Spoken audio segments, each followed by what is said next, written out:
Olá, meninos e meninas. Vamos continuar nossos assuntos sobre os acordos entre países para tornar as economias mais dinâmicas e a vida da população um pouco mais fácil.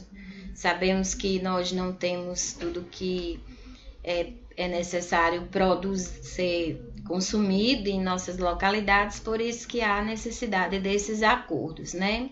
Então, nós temos aqui o BRICS, que é um termo utilizado para designar o grupo de países de economia emergente. O que é uma economia emergente? É aquela economia que não está em patamares muito bons, e também é uma economia que também não pode se dizer que está além, fraca, fragilizada. Então, B de Brasil, R de Rússia, I de Índia, C de China e S de África do Sul. Professora, e por que S de África do Sul? Porque a África do Sul aí está em inglês. Certo, gente? BRICS é um acrônimo, ou seja, a junção das iniciais de palavras, como eu já falei, que forma outro termo. Então, o seu criador é um economista britânico, Jim Naylor, do grupo financeiro do Goldman Sachs, em 2001. Isso aconteceu em 2001. Então, a gente tá vendo aqui, né, esse mapa para vocês terem a real noção de onde fica cada membro desse grupo. Então, aqui nós temos a bandeira do Brasil, né, mostrando a sua localização aqui na América do Sul. Ó, isso tudo aqui é o continente americano, e aqui é a América do Sul, e está aqui o nosso queridíssimo Brasil.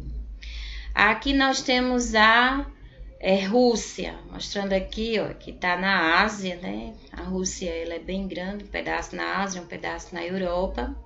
Aqui nós temos a China, não é isso? A China, a bandeira da China, mostrando que ela está aqui no continente asiático. Temos a Índia, também no continente asiático, e nós temos aqui a América do Sul, na África. Isso aqui já para vocês terem uma noção que na África não existe somente o que? Pobreza, tá? Tem também países considerados emergentes.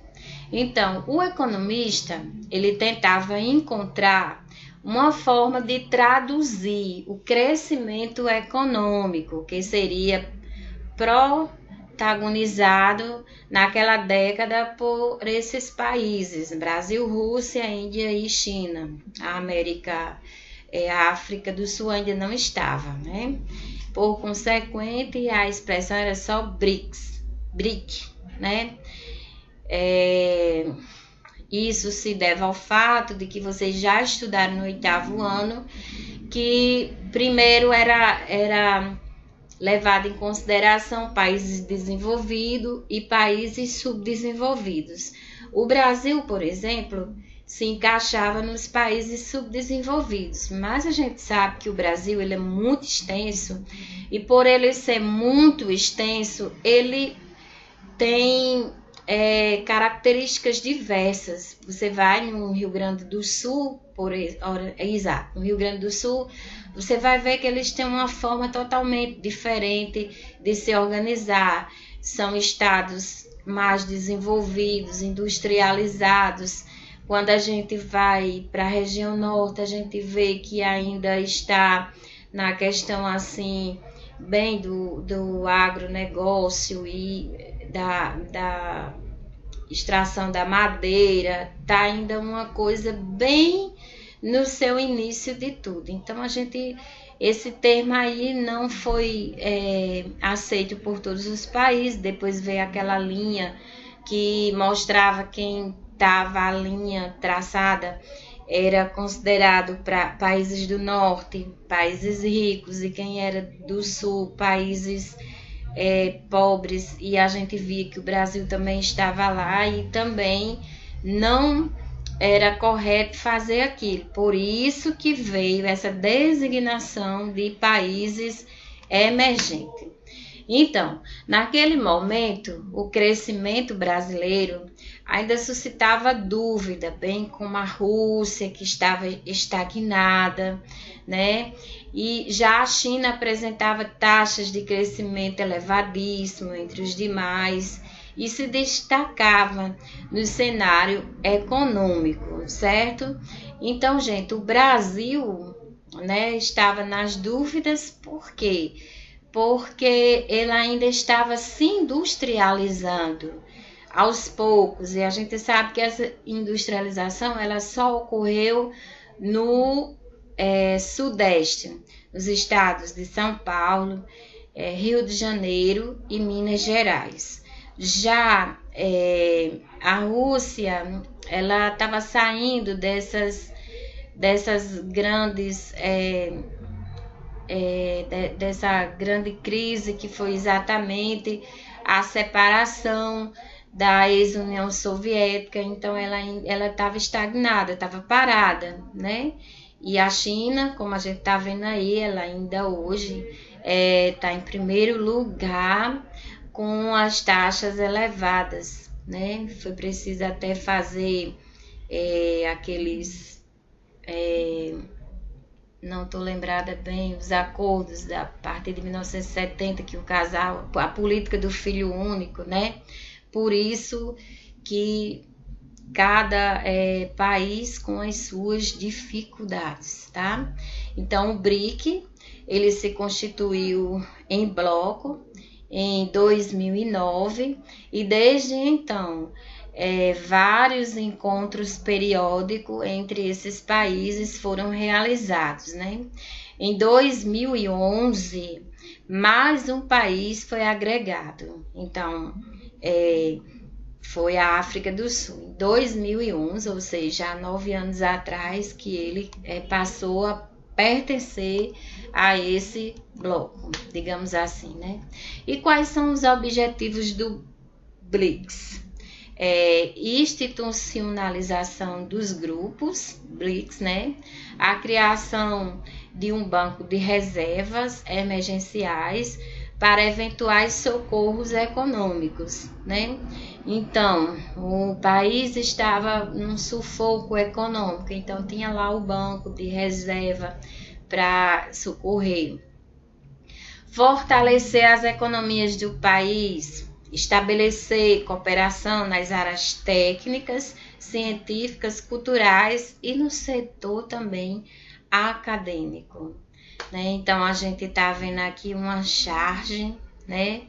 A gente está vendo aí que a China, a Rússia e a África do Sul, pode-se dizer assim, que eram os mais fortes, mas vejam que aqui a gente vê o suor, né, deles, demonstrando que está difícil carregar o Brasil, que está já pedindo socorro, né?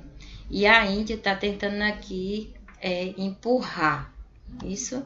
Então, esse desenho, ele é bem recente, de 2016, e mostra aí o que?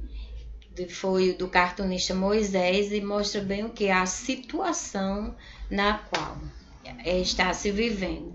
Então, nessa foto aqui, vocês vão ver que as pessoas elas estão usando o que? Máscara, né? Essa daqui não está, essa daqui de forma incorreta, esse aqui também, esse aqui quase, né? Mas isso aqui é para mostrar que nesse tempo atual, com essa pandemia, né?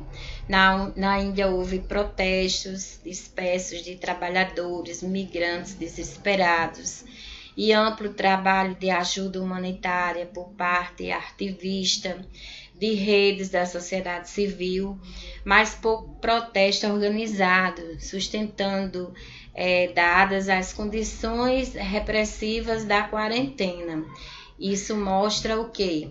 Que as dificuldades só aumentaram com a pandemia, não é isso? Como está a África do Sul? Então, em contraste, a África do Sul assistiu à mobilização e organização migrante a nível local, mas não conseguiram atingir o tipo de coordenação nacional a que ativistas aspiraram. Então, ainda foi aquela coisa bem de forma assim quase inexistente, né? Não foi atingido essas mobilizações o que se esperava. Na Rússia, os protestos contra as medidas governamentais de contenção da pandemia aconteceram de várias formas, né? Desde debates online a reuniões de massas, enquanto as autoridades responderam com uma mistura de cooptação e repressão. No Brasil, movimentos e rede de ativistas têm organizado solidariedade mútua, educação distribuída de cestas básicas e demanda de saúde, mas sem ligação ou resposta dos partidos de esquerda ou do nosso presidente. Então, isso aqui está mostrando o quê? Que a situação ela é difícil, que se precisa encontrar saída. De um lado, tem pessoas preocupadas com a saúde e outras, há pessoas preocupadas com a economia, né? Então, o governo chinês tolerou os esforços dos voluntários para apoiar trabalhadores da saúde, mas apertou o controle repressivo da internet, da informação, das revoltas em Hong Kong, onde ativistas e público geral forneceram uma resposta coordenada à pandemia em face à inércia das autoridades, né? Então, todos os países do BRICS, os trabalhadores pobres, precários, informações e também os desempregos têm de aguentar tanto o peso da própria pandemia quanto a devastação da economia. A questão é também o quanto ou em que medida esses cenários levaram a medida de alívio e expansão de iniciativas de bem-estar vindas de cima, ou se a crise é caracterizada por uma brutal indiferença aos sofrimentos dos mais pobres. Então, essa foi a nossa aula de hoje, né? Próxima semana estaremos corrigindo as tarefas e tirando as nossas dúvidas. Tchau!